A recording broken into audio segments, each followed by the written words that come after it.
1 Tessalonicenses, capítulo 3. E hoje nós vamos começar o versículo 6 até o 10.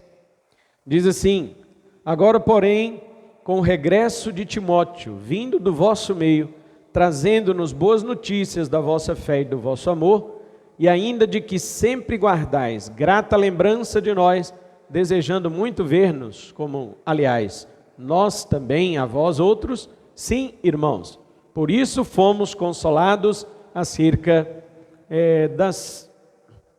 de vós pela vossa fé, apesar de todas as nossas privações e tribulação, porque agora vivemos, se é que estáis firmados no Senhor. Pois que ações de graças podemos tributar a Deus no tocante a vós outros, por toda a alegria com que nos regozijamos por vossa causa diante do nosso Deus, orando dia e noite com máximo empenho para vos ver pessoalmente e reparar as deficiências da vossa fé. Amém? Podem sentar, irmãos. Hoje nós vamos pretendo falar de um modo completo hoje, esses 6, 7, 8, 9, 10. Esses 5 versículos que nós lemos hoje aqui. E o título que eu dei para esta perícope, o título que eu dei para esse trecho da carta foi o seguinte: bênçãos que a firmeza dos crentes traz ao pastor. Trazem, né? Bênçãos que a firmeza dos crentes traz ao pastor. A firmeza que traz, né? Então é singular mesmo. Quais são as bênçãos que um crente firme pode trazer para o seu pastor? Nós vimos hoje no início do culto uma menção que o presbítero Marcos Pereira fez aqui sobre a alegria que uma igreja pode proporcionar ao seu líder, ao seu pastor. E isso é verdade. Embora hoje em dia a maior alegria que muitos pastores querem ter é se a igreja está tendo dinheiro, se ela está tendo muita gente, se a igreja está crescendo, se eles podem fazer projetos, se eles podem gravar DVDs, se eles podem fazer fama no mundo, no Brasil, e assim por diante. Eles têm outros motivos para se alegrarem com as suas igrejas. Se aquilo não estiver correspondendo ao seu objetivo materialista, então eles já começam a achar ruim com os irmãos, chamar a atenção dos irmãos, né? É óbvio que a igreja deve pretender, de fato, ela crescer de um modo não só espiritual, interior, mas ela também deve se preocupar em crescer externamente para ganhar outras pessoas para Cristo. A igreja tem que ter esse pensamento evangelístico, ela foi chamada para isso.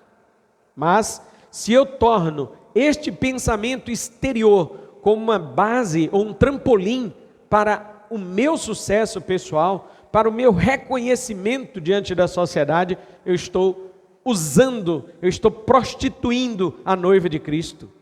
Eu estou abusando da noiva de Cristo. Então, nós precisamos ter esse cuidado. Nesse trecho que lemos, iremos ver quais são as bênçãos que a firmeza do crente traz ao seu pastor. Com o retorno de Timóteo e a notícia que ele trouxe sobre os Tessalonicenses, o apóstolo Paulo ficou sobremaneira reanimado. Os crentes estavam firmes na fé, como nós sabemos, uma igreja de pouco tempo, mas estavam firmes na fé, firmes no amor, diz a palavra que era fé e amor, e também estavam com saudades de Paulo. Eles queriam ver o apóstolo novamente, e essas notícias alegraram o coração do apóstolo dos gentios, de tal maneira que as suas dúvidas acerca daqueles crentes foram retiradas, os seus receios, aquela expectativa de algo negativo, sabe? Quando você está pensando em algo e sempre com medo daquilo que você espera dar errado, o apóstolo Paulo aliviou seu coração. Veja pessoas que são pessoas ansiosas. Qual o problema de uma pessoa ansiosa? É que ela acha que tudo vai dar errado. Esse é o problema do ansioso. E o pior não é isso não. A pessoa ansiosa, além dela achar que tudo vai dar errado, ela também acha que ela tem que estar lá para não dar errado, que ela tem que estar lá para resolver o que ia dar errado. É por isso que ela fica ansiosa. Você sabe, uma pessoa, por que Jesus condenou a ansiedade? Você sabe por que Jesus condenou a ansiedade? Jesus disse, não andeis ansiosos. Sabe por que Jesus falou, não andeis ansiosos? Porque quando nós ficamos desta maneira, achando que tudo vai dar errado e que eu tenho que estar lá para a coisa não dar errado, ou para evitar, ou para consertar, eu estou tirando Deus do controle. Ou querendo, porque ninguém tira, né? Eu estou querendo tirar Deus do controle de todas as coisas. Eu estou dizendo, não, Deus não vai fazer nada não. Eu que não esteja lá não para ver. Você não já viu gente falar isso? Deus não me dá dinheiro não, eu que não trabalho, não levanto cedo e vai trabalhar para ver não, se Deus vai me dar dinheiro. Não é isso que as pessoas dizem? A ansiedade nada mais é do que esse tipo de pensamento. Mas veja, existe esta ansiedade para o lado espiritual. O apóstolo Paulo, ele não podia ir a Tessalônica, como eu já preguei aqui, o diabo impediu 2 vezes Paulo de ir lá. Então ele mandou Timóteo. Mas qual que era a expectativa de Paulo? Qual que era a ansiedade de Paulo? A ansiedade não é que as coisas vão dar errado e eu tenho que ir lá para consertar. Mas eu não queria que essas coisas fossem como eu estou humanamente pensando. Humanamente eu sei que uma igreja de pouco tempo é uma igreja frágil. É uma igreja cujas bases ainda não foram totalmente alicerçadas. Então era esse o medo. Mas quando Timóteo volta de Tessalônica, encontra Paulo em Corinto, então dá estas notícias dizendo, Paulo, não tem nada disso que você estava pensando. Os caras estão firmes na fé, os caras estão firmes no amor, estão com saudade de você. Me trataram bem. Então essas notícias alegraram o coração de Paulo, e agora você observa que ele para de fazer aquela autodefesa que ele vinha fazendo nos capítulos anteriores e passa a render ações de graças a Deus por esta igreja. Ele troca a apologética pelo louvor. Ele troca a defesa do seu apostolado pela ação de graças.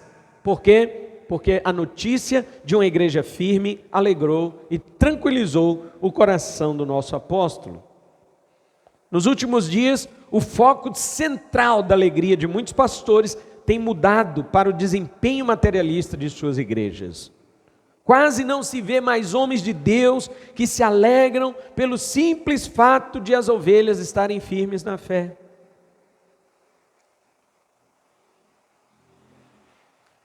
Se é que isso é simples, estar firme na fé não é tão simples. A alegria de muitos pastores tem sido construída em grandes projetos.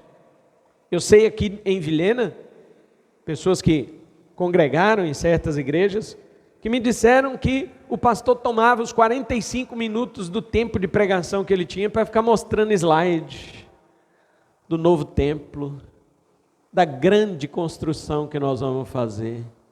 E eu quero que os irmãos peguem o carnezinho, e eu quero que os irmãos contribuam. Olha só, a nave, parece coisa espacial, né? A nave do templo. Olha só, irmão, isso aqui está... E gastava todo aquele período da palavra para ficar mostrando projetos, preocupados com altos salários, diversidade de posses. Não posso ter um carro baixo não, porque os ricos de Vilhena têm carro alto. Eu sou um pastor, eu também tenho que... Olha o pensamento menino, criança. Olha que pensamento medíocre de pessoas que estão na frente da obra de Deus, irmãos. Paulo, a alegria dele era assim: vocês estão firmes na fé? Sim. A alegria tomou conta do meu coração. Tá não? Chorava de tristeza. Esses que eu estou dizendo, você não está firme não? O problema é seu. Quem mandou? Quem mandou você sair? Você está firme? Então vem aqui trazer o dinheiro. Olha nosso projeto, olha nossa obra. E assim vai. Pessoas que querem reconhecimento na sociedade. Essa é a base de vida, não só de muitos pastores, mas também de muitos, de pastores de igreja grande, mas também de muitos pastores de igreja pequena. Fui conversar com pastor de igreja pequena, menor que a nossa ainda, o cara conversa como se ele já fosse pastor de uma lagoinha da vida, como se ele fosse pastor de uma mega igreja. O cara tem ambições que você não consegue conversar coisa de Bíblia com ele, só fala de crescimento. Quantos membros você tem, irmão? 20. Mas, em nome de Jesus, daqui a um ano eu vou ter 20 mil. Irmãos, olha o pensamento dos pastores de hoje, muitos, né? Não são todos, obviamente. Agora, a diferença entre eles e os ricos é somente o que tem, mas o desejo do coração é igual. Que coisa, né? Calvino diz que os pastores são admoestados quanto a que tipo de relação deve subsistir entre eles e a igreja. Que eles se considerem felizes quando a igreja vai bem, ainda que estejam em outros aspectos cercados por muitas misérias. Ainda que o pastor esteja cercado por muitas misérias, ele tem que se tornar feliz ao saber que a igreja vai bem. E por outro lado, continua o grande reformador, que se consumam de tristeza e angústia quando virem o povo de Deus em estado de decomposição, mesmo que todas as coisas estejam alegres e prósperas ao seu lado. Você acha que os que estão preocupados com a prosperidade querem saber do seu estado espiritual? Você acha que eles querem? Vocês acham que eles estão interessados se você está firme ou se você está apodrecendo? Eles só querem aquilo que podem tirar de você. Mas o coração do apóstolo estava nos crentes e não no que poderia obter deles. Isso ele já havia refutado com maestria, porque os próprios acusadores de Paulo em Tessalônica diziam que o interesse de Paulo era era um interesse financeiro. E nós já pregamos sobre isso, mostrando que o apóstolo Paulo, ele não recebeu absolutamente nada da igreja de Tessalônica. Para quê? Para que o evangelho de Deus não tivesse impedimento entre eles. Paulo trabalhou arduamente, diz a palavra de Deus.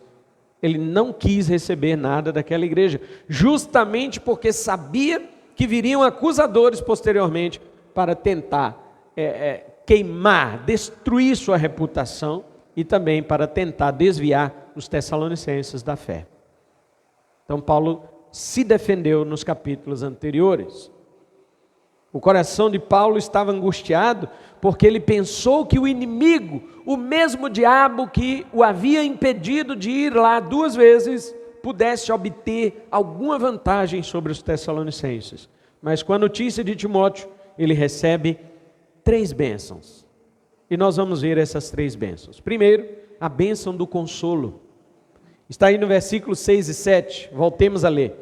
Agora, porém, com o regresso de Timóteo vindo do vosso meio, trazendo-nos boas notícias da vossa fé e do vosso amor, e ainda de que sempre guardais grata lembrança de nós, desejando muito ver-nos, como nós, aliás, também a vós outros. Sim, irmãos, por isso fomos consolados. Esta é a primeira bênção. Estudiosos da língua grega dizem que a frase que Paulo usou é mais carinhosa do que a convencional. Paulo poderia ter dito, por exemplo, mas agora que Timóteo voltou, no início do versículo 6, né? Agora, porém, com o regresso de Timóteo, ele poderia ter dito só isso, mas veja que a frase vai além.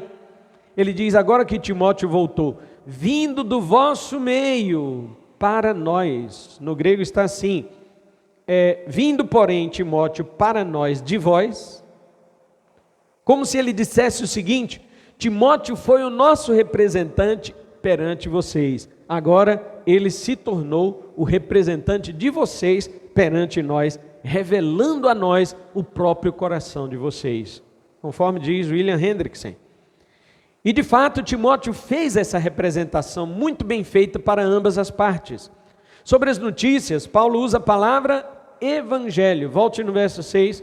Agora, porém, com o regresso de Timóteo vindo do vosso meio, trazendo-nos boas notícias, essa palavra no grego está evangelho. Paulo está usando, embora esta palavra ainda não era considerada um termo técnico, mas ela está sendo usada aqui num contexto onde a boa notícia ocorre, onde o evangelho é levado e o evangelho é trazido. De toda forma, Timóteo relatou sobre a fé e o amor dos crentes para Paulo, de uma forma alvissareira, de uma forma exuberante, de uma forma alegre, de uma expectativa que não só iria curar o coração de Paulo, como já estava provocando grande alegria em Timóteo. Então, aqui Paulo usa a palavra evangelho. Timóteo trouxe o evangelho de vocês para nós. Nós levamos o evangelho para vocês. Mas agora, a notícia que Timóteo traz de vocês para nós, nos soa como o evangelho. Assim como vocês receberam. Era esse o conteúdo ali da evangelização. Que a fé e o amor dos crentes de Tessalônica estavam intactos. Estavam inteiros, firmados em Cristo Jesus. Então, esse modo de crer e esse modo de amar deve ter trazido para Timóteo um impacto, porque ele trouxe esta notícia de um modo espantoso. Aliás, impacta qualquer um de nós, não é verdade? Qual de nós esperaria? Tem pessoas que você já está aí, discipulando há 10 anos, 20 anos, e a pessoa está do mesmo jeito. Qualquer coisa ela sai da fé, ela abandona a fé. Imagina uma igreja de 3 semanas, o que você ia esperar? Agora Timóteo traz essa notícia, espanta até nós. A gente fala, não acredito que essa igreja foi fundada em 3 semanas. Aí você vai lá em Atos 17 e você vai ver a história como foi. Impressionante, porque a maneira com a qual se prega o verdadeiro evangelho vai caracterizar se existe firmeza nos ouvintes ou não. É a forma como se prega o evangelho. Outro conteúdo da notícia de Timóteo foi o seguinte: além da fé e do amor, os tessalonicenses também tinham sempre uma boa lembrança de Paulo, além também de uma saudade, um desejo afetuoso, conforme o termo grego é traduzido, um anseio afetuoso de rever o apóstolo Paulo. Esse desejo, Paulo diz, era recíproco. Ele diz, não só vocês têm esse desejo de nos ver, mas nós também temos a vocês. Então vemos aqui o quê? Que os tessalonicenses, apesar de perseguidos como eles estavam sendo lá, eles estavam bem. Eles estavam bem física, emocional e espiritualmente. Olha, eles poderiam querer distância de Paulo. Raciocine comigo.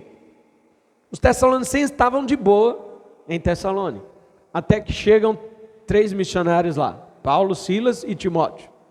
Os caras estão tranquilos na sua vida de idolatria, na sua vida de pecado, na sua vida de filosofia. Eles estavam tranquilos. O diabo perseguia eles? Não. Eu pergunto a você, o diabo persegue você quando você não é crente? Não, a não ser que Deus mande. Se Deus olhar para você e ver que você é um caba ruim de salvação, ruim, que você não vem nem a pau para Deus, mas você é um eleito desde a fundação do mundo, aí Deus olha e fala assim, esse cara é eleito, ele não pode ir para o inferno, mas ele não vem para mim nem a pau. Caba ruim de salvação é isso. Aí Deus olha para o diabo e fala assim, né? Cachorro. Porque o diabo é o cachorro de Deus, né? Vem aqui. O diabo já chega nervoso, né? Ele não chega abanando o rabo para Deus, não. Ele abana o rabo para a gente, para enganar. Mas a Deus ele sabe que não engana, ele chega com raiva. O que foi? Eu quero que você persegue aquele lá. Eu não, ele está em pecado, está bom para mim. Não, você vai perseguir. Porque ele é um eleito, ele é meu, ele é salvo. mas aquele cara é ruim de salvação. Ele só vai vir para mim se você correr atrás dele. O diabo fica bravo, ele não quer. Aí Deus ordena e o diabo vai atrás. É por isso que o cara começa a sofrer, padecer. E aí ele fica, o que está acontecendo? Vou procurar uma igreja. E aí na hora que ele vem para a igreja, aí Deus está com o anzol pendurado. Aí ele ouve a palavra, e então ele morde o anzol, e ele é fisgado para dentro do reino de Deus. E o diabo fica mais uma vez derrotado e envergonhado. Aleluia! Glória a Deus. E o diabo fica... Tá vendo? Por isso que eu não queria perseguir. Eu vou perseguir um cara que é meu. Mas se ele foi eleito de Deus, ele vai ter que vir. E se Deus quiser usar o diabo para isso, vai. É óbvio que quem salva não é o diabo. Quem salva é o evangelho. Mas Deus utiliza vários e vários meios para empurrar uma pessoa. Olha, irmão, vou dizer outra coisa agora, vou falar dos crentes, tá? Estava falando de um cara que não é crente. Vou falar de um crente agora. Tem crente que só vai entrar no céu com o diabo atrás dele, latindo e mordendo calcanhar. Se Deus amarrar o diabo e não deixar o diabo chegar perto, o crente volta para o mundo. Então Deus fica o tempo todo, morde ele, pega. E o diabo vai atrás do crente, e o crente, ai Senhor amado, tem misericórdia. Quando chegar no céu, a porta do céu quase fechando, o cara entra. Peraí, Jesus, o diabo está correndo atrás de mim. E aí, tá, fecha, aí pá, pode entrar. Ou seja, tem gente que só vai chegar no céu através desses tipos. Então, o que nós estamos dizendo aqui é que muitas vezes existem pessoas que estão ali tranquilas lá no mundo. Mas quando você prega o evangelho, elas recebem a Cristo, começam a sofrer. Olha, temos um exemplo aqui em nossa igreja, os irmãos já conhecem. O casal, o irmão José Augusto e a irmã Sandra, eles perderam sua filha única, ela, né, porque o irmão José tem outra filha do primeiro casamento, quando ele era mundano. Perderam a filha única, grávida do único neto, no acidente completamente trágico, aonde ela estava correta de moto e o infrator bêbado atingiu de modo fatal. Você sabe quantos meses eles tinham de convertidos? Irmãos, eles não tinham 3 meses ou 4 meses de convertido.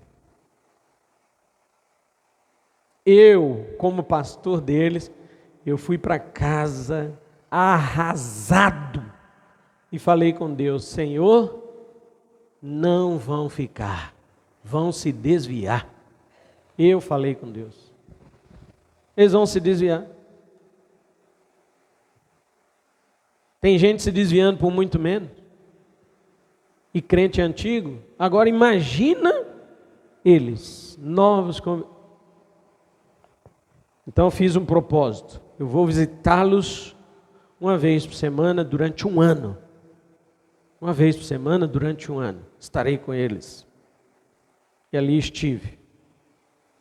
E em minhas visitas eu ia percebendo o contrário. Eles estavam cada vez mais firmes na fé e no amor. E eu me espantando com isto, me espantando hoje, eu vi, os irmãos são testemunhas disto. Eles são dos melhores crentes em termos de firmeza de fé. Eles são dos melhores crentes em termos de estabilidade espiritual, de segurança em Deus, de confiança em Cristo e em sua sabedoria, irmãos. O que é isso? Não era motivo, como muitos acham, para dizer Deus não me ama. Foi só eu me converter, foi só eu aceitar a Jesus. Olha o que aconteceu agora, um desastre na minha família, para sempre. Os tessalonicenses foram assim também. Eles estavam tranquilos, eles estavam de boa. Passaram 3 missionários, evangelizaram, eles aceitaram a fé. E quando aceitaram, o que aconteceu? Perseguição, irmãos.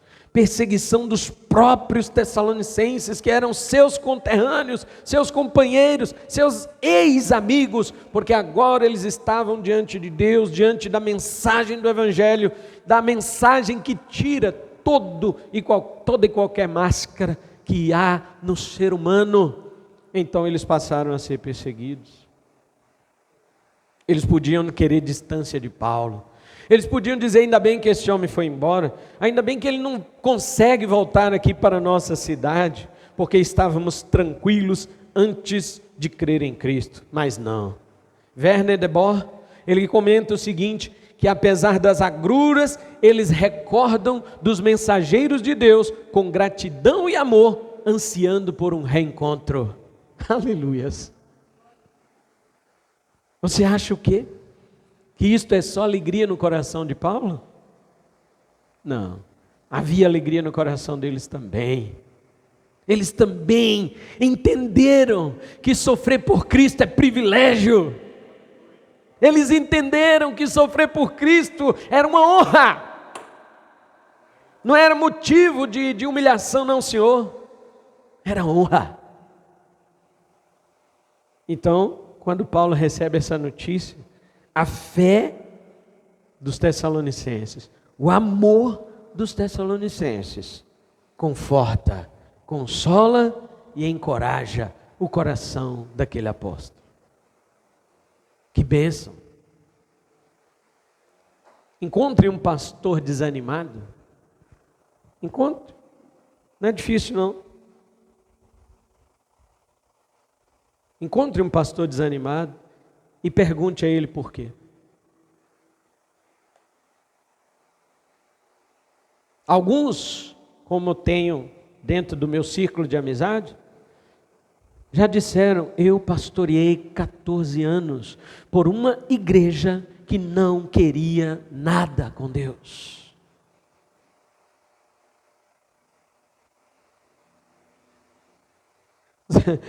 Irmãos, vocês estão pensando que qualquer porta que abre, que põe placa de igreja, o negócio dá certo? E você acha que vai dar certo? E você acha que porque não fechou está dando certo também? Tem um monte de coisa a ser observada. Nem porque está aberto significa que está certo. E tem outros que o homem está ali para pastorear verdadeiramente, mas encontram pessoas resistentes à verdade, ainda mais em nossos dias. Nós estávamos ontem comentando acerca de músicas cristãs. As músicas cristãs, eu falava com o pastor Eliezer, falava, pastor, as músicas cristãs, elas estão escravas de uma tendência mundana. Ao observar algumas letras de canções, eu começo a ver o seguinte, irmãos, olha, antigamente era tudo, né, eu, para mim, não sei o que, é eu que vou, vai acontecer aí comigo e tal e tal. Aí começou-se a criticar esse tipo de letra, sabe o que eles fizeram? Eles colocaram, a glória é de Deus, mas eu vou fazer aquilo, mas a glória é de Deus, mas eu sou diferente, mas a glória é de Deus, mas eu... Então eles misturaram as duas coisas. Para quê? Para nos enganar. É o diabo balançando o rabo. É o diabo ainda. Não, mas está aqui escrito, é para a glória de Deus. Tá, mas quem é o sujeito? Eu.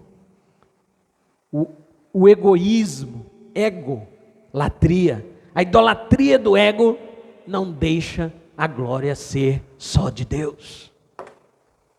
E você acha que esse é problema só das músicas? Não, esse é um problema que sempre esteve no coração do homem pecador, porém, hoje ele está muito mais manifesto. Os homens deste mundo odeiam ter que dar a glória para Deus. Paulo diz ainda para os tessalonicenses que ele, Paulo, estava atribulado e angustiado. Os irmãos repararam isto? Ele diz aqui no versículo 7, sim, irmãos, por isso fomos consolados acerca de vós pela vossa fé, apesar de todas as nossas privações e tribulação. Eu já disse aos irmãos em pregações anteriores, que quando Paulo escreveu esta carta, ele estava em Corinto, não é isso? Os irmãos sabem o que aconteceu em Corinto, quando Paulo esteve lá? Paulo não esteve em bons momentos em Corinto. Quando você lê Atos 18, depois você lê em casa, por favor, tá? Marca aí. Atos 18. Você vê que a oposição e a blasfêmia dos judeus contra Paulo era recorrente. Está lá no versículo 6. Paulo esteve em Corinto 1 ano e meio, debatendo com os judeus da sinagoga, pregando que Jesus era o Cristo ou o Messias, na casa de um homem chamado Tício Justo, versículo 7. Havia uma sinagoga na casa de Tício, e Paulo esteve nesta sinagoga debatendo com os judeus, calando a boca dos judeus e provando que Jesus era o Messias. A pior coisa para um judeu é ele não ter resposta para você. O ódio dos judeus contra Paulo é porque Paulo argumentava e os judeus não tinham resposta. Então, na casa de Tício havia uma sinagoga onde se reuniam rabinos e judeus para aprender a Torá. Paulo chega naquele lugar e ele começa a provar na Torá que Jesus é o Messias. Aqueles homens ficaram indignados, injuriados, e então, o que eles fizeram? O principal daquela sinagoga chamava-se Crispo. Crispo creu em Jesus, né? Fazendo um trocadilho aqui, Crispo creu em Cristo. Ele com sua família e outros coríntios que ali estavam, frequentavam a sinagoga. Está lá no versículo 8. Então o que os coríntios fizeram? Lembra de Tessalônica? Mesma coisa. Os coríntios, na época em que Gálio era procônsul na Acaia, Acaia era o território de onde Corinto era capital.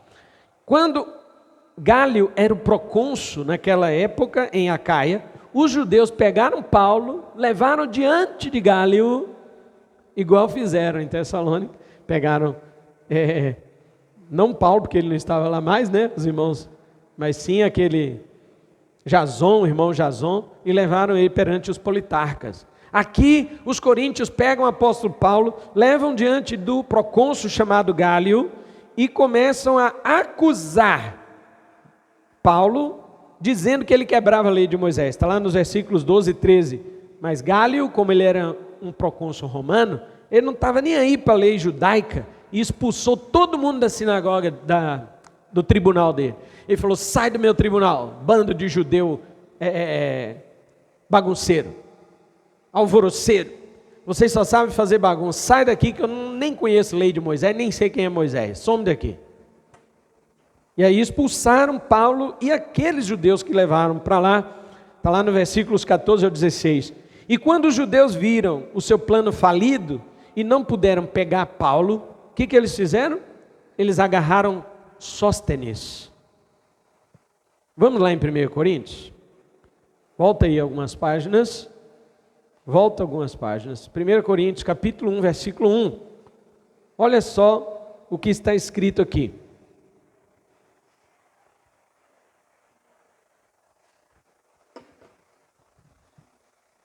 Paulo, chamado pela vontade de Deus para ser apóstolo de Jesus Cristo, e o irmão Sóstenes. Sóstenes estava junto com Paulo quando ele escreveu uma carta aos Coríntios. Mas você quer saber o que aconteceu com Sóstenes? Eles não puderam bater em Paulo, pegaram Sóstenes e arrebentaram ele, agarraram e espancaram Sóstenes, que era o principal da sinagoga, e fizeram isso diante do próprio Gálio, o procônsul. Atos 18, 17. E Gálio não estava nem aí. O espancamento dos judeus sobre Sóstenes, pouco importava para o procônsul Gálio. Mas sabe o que aconteceu quando os judeus bateram em Sóstenes? Quando eles espancaram Sóstenes, Sóstenes se converteu. Foi isso que aconteceu. Amém? Sóstenes se converteu. E está aqui, na carta, junto com Paulo, ajudando Paulo a escrever uma carta para o seu povo, para os coríntios. O plano do diabo deu errado.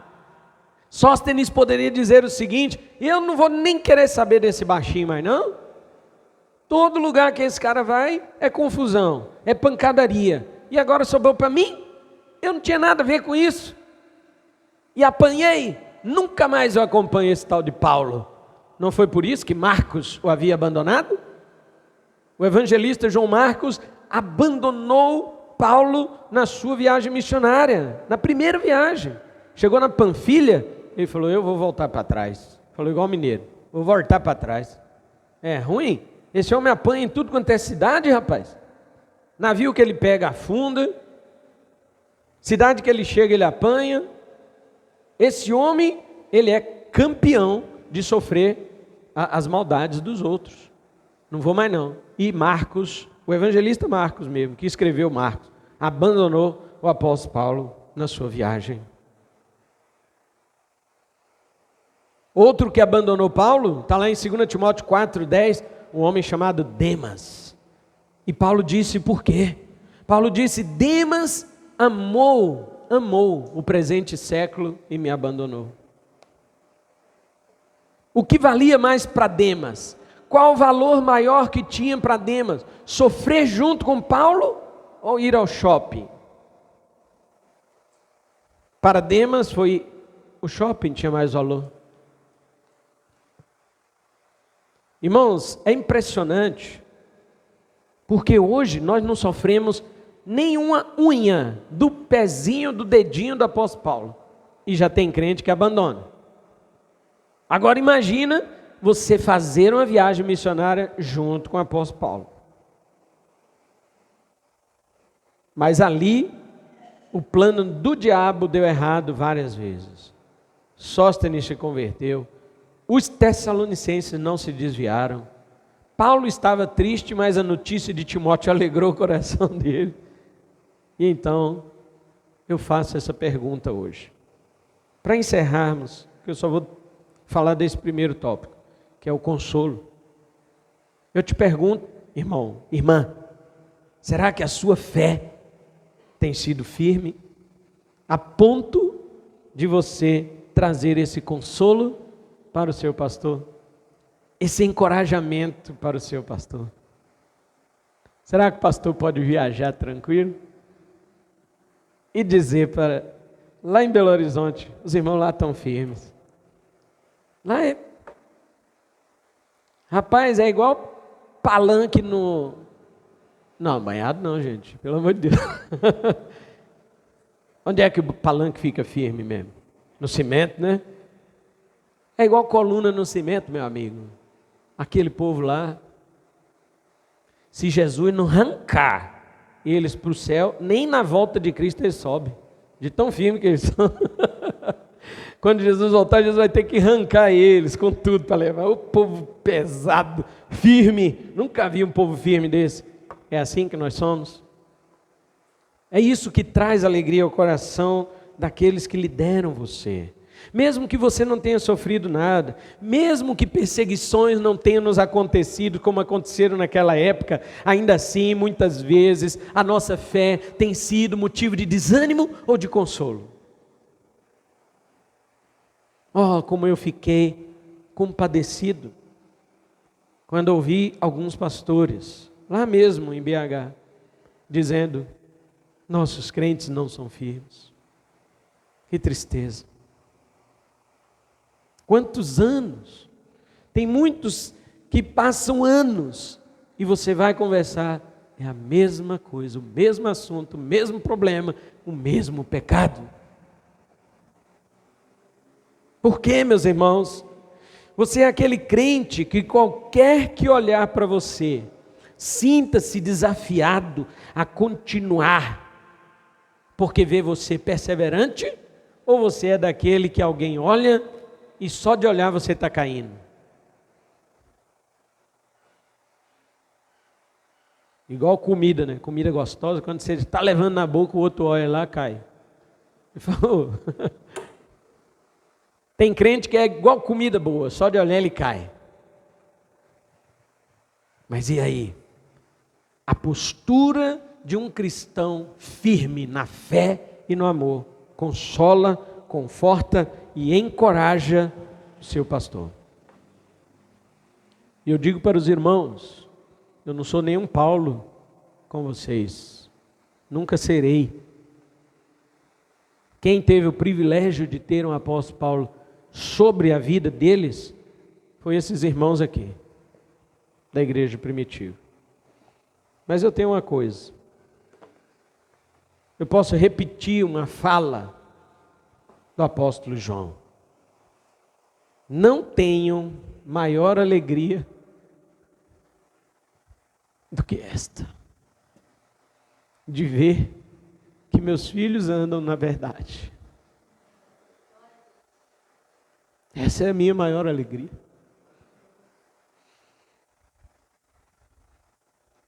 E andar na verdade não é só você ouvir uma palavra verdadeira. Não. É você cumprir, é caminhar nesta palavra que você ouviu. Então não tem maior alegria. É uma igreja cheia, embora isso é bom, alegra o coração da gente. Uma igreja que cresce, embora isso é importante, como eu disse, temos que ser evangelistas, temos que trazer mais vidas para Cristo, sim. Não é uma igreja financeiramente sustentada e sustentável, embora isso seja importante, como nós temos lutado para fazer aqui, pois temos outras igrejas que dependem de nós.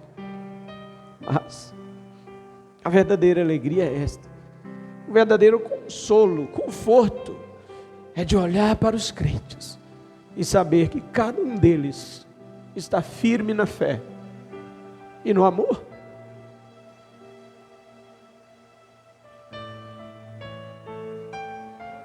Qual é esta fé? A que um dia você recebeu como dom de Deus para crer em Cristo e pela graça foi salvo. E qual é este amor? É o amor que você recebeu de Deus para a tua salvação e que gerou dentro de você amor pelos outros, gerou dentro de você amor pelo seu irmão, gerou dentro de você a imitação de Cristo. Amai-vos uns aos outros como eu vos amei. Você está firme neste amor? Quando eu pergunto firmes no amor, a ideia do crente às vezes deixa eu ver se eu estou sendo bem amado. Não. Quando eu pergunto se estás firme no amor, eu quero saber se você está amando. Não é se você está sendo bem amado, não. Jesus disse até o contrário, que ainda que não te amem, você deve amar.